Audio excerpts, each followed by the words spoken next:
On Monday, the St. Cloud John's Abbey voluntarily released 18 current and former monks who are suspected in sexually abusing children. Nick has been following this story and joins us now.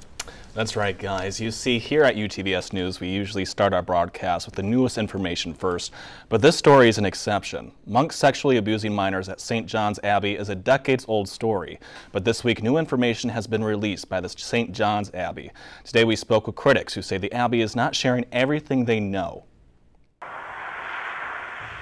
Tucked behind Pine, the St. John's campus sits at the end of a winding road. This week, the road to transparency was revisited when the St. John's Abbey released a list of monks accused of sexual misconduct with children. Meanwhile, victims' advocates say the list was released at a calculated time when the Archdiocese of St. Paul, Minneapolis, and the Diocese of Winona released similar lists. First of all, the list is long overdue.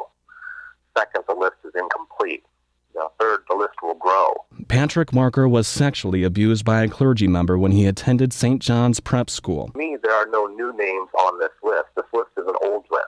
Since then, Marker served on the original external review board for the Abbey. Marker left his position on the board because the Abbey was not releasing names of clergy who the Abbey knew abused children.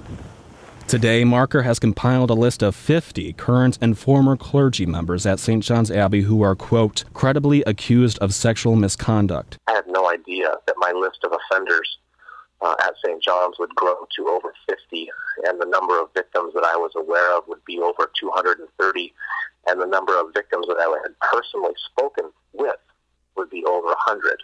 Of the 18 names released on Monday, only 3 of those names were new to the public. In a letter obtained by UTVS News, the St. John's Abbey knew about credible allegations against Father Dominic Keller since July 2011. It wasn't until 2 years later, this week, that Keller's name was made public by the Abbey. Now, it's easy for the St. John's list to get lost in all the recent lists that have surfaced in Minnesota since October. Victims' advocates have been particularly interested in St. John's Abbey due to 2 high-profile missing person cases in the area, including Jacob Wetterling's disappearance 24 years ago. Danny and Kirk, there's a lot of questions that remained unanswered right now. We requested an interview with the St. John's Abbey today, but our calls were gone unanswered before the newscast.